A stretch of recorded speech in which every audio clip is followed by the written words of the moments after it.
Hello mercy గారు, నేను కిరణ్మయిని. చెప్పండి కిరణ్ మాయ్ గారు. మీరు క్వశ్చన్ అడగటం రాంగ్ అడుగుతున్నారు. నేనే క్వశ్చన్ రాంగ్ అడుగుతా. ఏ స్టేట్ లో ఉంది అన్నా నేను. మీరు రాష్ట్రాలు తెలుగు ఒక్క నిమిషం స్టేట్ అంటే తెలుగులో ఏమంటారండి?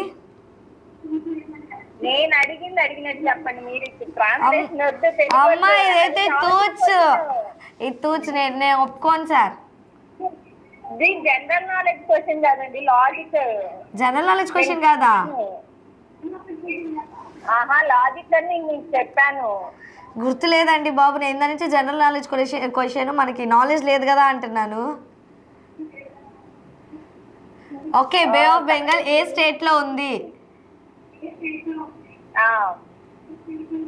ఈ స్టేట్ అంటే ఇవాపరేషన్ స్టేట్, లిక్విడ్ స్టేట్ ఇలా ఉంటాయి కదా, అదేనా ఏంటి? ఆలోచించండి. లిక్విడ్ స్టేట్ లో ఉందేమోనండి.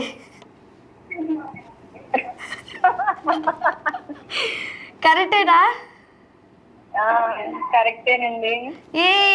అట్టేది నిన్న ఇది ఆలోచించలేదండి. స్టేట్ అంటే రాష్ట్రం ఈ థాట్ లోనే ఉన్నాం కానీ ఇలా ఆలోచించలేదు. మీరు మళ్ళీ ఇప్పుడు అడిగారు కాబట్టి నాకు ఆన్సర్ వచ్చింది. సరే, ఇప్పుడు జనరల్ నాలెడ్జ్ క్వశ్చన్ అడుగుతారా? ఇప్పుడు ఓకే. అతి పెద్ద సుబ్రహ్మణ్యేశ్వర స్వామి విగ్రహము ప్రపంచంలోనే అతి పెద్ద సుబ్రహ్మణ్యేశ్వర స్వామి విగ్రహం ఎక్కడ ఉంది? అతి పెద్ద సుబ్రహ్మణ్యేశ్వరి స్వామి ప్రపంచంలోనే అతిపెద్ద సుబ్రహ్మణ్యేశ్వరి స్వామి టెంపుల్ కాదు, విగ్రహం. అదే విగ్రహము ఎక్కడ ఉంది? ప్రపంచంలోనే అతిపెద్ద సుబ్రహ్మణ్యేశ్వరి స్వామి విగ్రహము ఎక్కడ ఉంది? అడుగుదాం, తెలుసుకుందాం.